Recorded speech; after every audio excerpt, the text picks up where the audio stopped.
तौर पर मुसलमानों पर जो कहर टूटा है वो किसी से छुपा नहीं है। कौन है ये लोग? संभल में जो हुआ वो सबके सामने है। पुलिस के संरक्षण कहाँ से आते हैं? राज्यों में दुकानदारों को अपने नाम बोर्ड पर लगाने के लिए मजबूर किया गया। ऐसा लगा मेरा मजाक।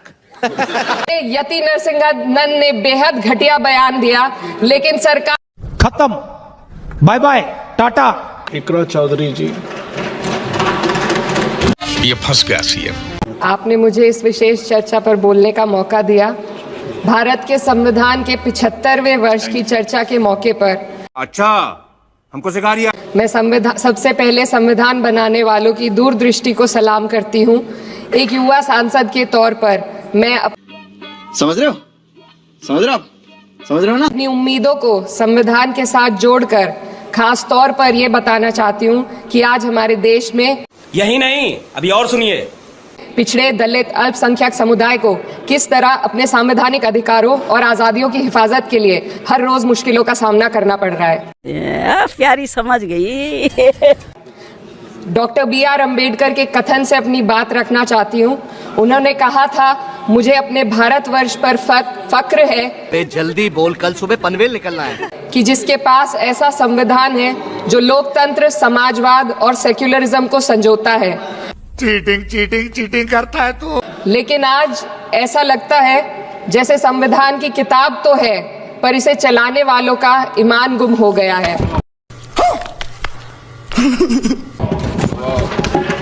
आज हिंदुस्तान में हर वर्ग को किसी न किसी चुनौती का सामना करना पड़ रहा है।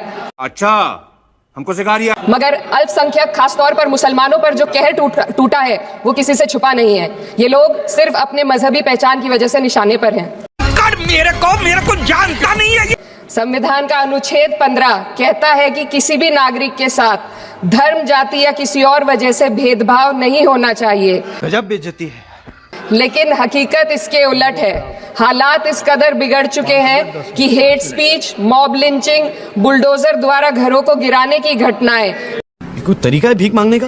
आम हो गई है। खास तौर पर उत्तर प्रदेश में, जहां ऐसा लगता है जैसे कानून के नाम पर जंगल राज चल रहा हो। क्या क्या क्या क्या? संभल में जो हुआ वो सबके सामने है। पुलिस के संरक्षण में निर्दोष लोगों की हत्या की गई और ये फंस गया सीएम। और सरकार ने चुप्पी साध ली। अल्पसंख्यकों पर हिंसा बढ़ती जा रही है, मगर सत्ता में बैठे लोग या तो आंखें मूंदे हुए हैं या फिर इन घटनाओं को बढ़ावा दे रहे हैं। हद तो तब हो जाती है जब न्यायपालिका की बात भी अनसुनी कर दी जाती है। सुप्रीम कोर्ट ने मॉब लिंचिंग पर 11 सूत्रीय निर्देश जारी किए थे। अबे जल्दी बोल, कल सुबह पनवेल निकलना है। इसमें साफ कहा गया था कि राज्य सरकारें और पुलिस इस तरह की घटनाओं को रोकने और दोषियों पर सख्त कार्रवाई करने के लिए जिम्मेदार है। अगर हम करें तो करें, क्या बोले तो बोले। लेकिन आज भी इन निर्देशों पर अमल नहीं हो रहा है। हाल ये है कि मॉब लिंचिंग को रोकने की बजाय सत्ता में बैठे लोग आग में घी डालने का काम कर रहे हैं। हम मालूम है तेरे बाप को मत सिखा। उनकी जुबान से ऐसी बातें निकलती हैं जो नफरत को और बढ़ावा देती है। ये अशांति अब इतनी गहराई तक फैल चुकी है कि हमारे समाज के धर्मनिरपेक्ष चरित्र पर गंभीर सवाल उठ रहे हैं। रोज आते हैं इस उम्मीद पे, आज जीतेंगे, कल जीतेंगे, परसों जीतेंगे, रोज हारते हैं। साल की शुरुआत में ही कई राज्यों में दुकानदारों को अपने नाम बोर्ड पर लगाने के लिए मजबूर किया गया। अभी मजा आएगा ना। इसे सेहत और सुरक्षा के कानूनों का हिस्सा बताया गया, मगर असल मंशा कुछ और थी। ये कदम खास तौर पर मुसलमान दुकानदारों को निशाना बनाकर उठाया गया ताकि कभी कभी लगता है कि पुनीत भगवान कि उनकी रोजी रोटी पर चोट की जाए। पिछले हफ्ते मुरादाबाद में एक मुस्लिम डॉक्टर को हिंदू बहुल्य मोहल्ले में घर खरीदने पर विरोध झेलना पड़ा। अरे टेंशन नहीं लेने का, अपुन है ना। असल में ये छोटी बड़ी घटना इस बात का सबूत है कि सांप्रदायिकता को बढ़ावा देने वाले बयान और नीतियां हमारे समाज को अंदर से खोखला कर रही है। तेरी दादागिरी निकाल दूंगा मैं। उत्तर प्रदेश में यति नरसिंहानंद ने बेहद घटिया बयान दिया, लेकिन सरकार इन बयानों पर कोई कार्रवाई नहीं कर रही। तौबा तौबा तौबा, थारा मूड खराब कर। लेकिन आज उन्हीं हकों पर हर तरफ से चोट की जा रही है।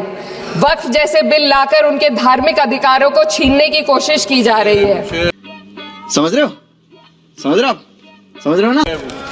आज अल्पसंख्यक समुदाय को संविधान द्वारा दिए गए अपने बुनियादी अधिकार पाने के लिए लंबी लड़ाई लड़नी पड़ रही है। रहा नहीं जाता ऐसे कई मामले अदालत ने न्याय देकर संविधान की रक्षा की है, लेकिन अदालती प्रक्रिया में जो समय लगता है उसकी वजह से देश के सामाजिक ताने बाने को भारी नुकसान उठाना पड़ता है। इलाहाबाद हाई कोर्ट ने 2004 के मदरसा एक्ट को रद्द कर दिया था, जिससे मदरसों के संचालन पर सवाल उठे। हालांकि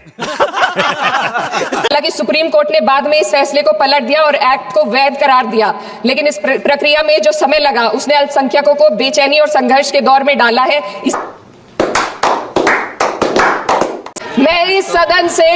मैं इस सदन से दुनिया भर के अल्पसंख्यकों की आवाज उठाना चाहती हूँ, खास तौर पर हमारे पड़ोसी देश बांग्लादेश पे।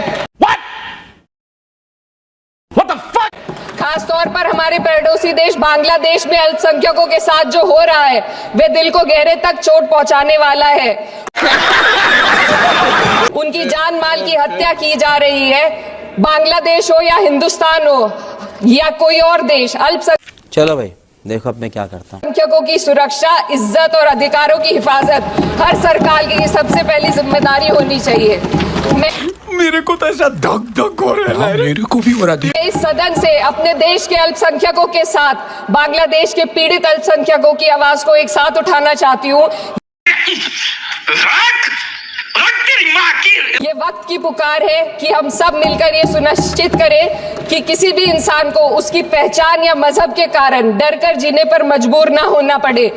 चले एक काम कर, 200 रुपए दे और जहाँ हक छीने जाते हैं वहाँ अमन खो जाता है। ये बात हर सरकार को समझनी चाहिए। अगर आई एम सॉरी बाबू, हम सच में अपने संविधान का सम्मान करना चाहते हैं तो हमें नफरत और भेदभाव को खत्म करना होगा। हमें ये दिखाना होगा कि ये मुल्क हर वर्ग, हर जाति, हर धर्म और हर समुदाय का है। और मुझे मारो नहीं, ये मजाक हो रहा है। एक सेकंड यार, मजाक हो रहा है।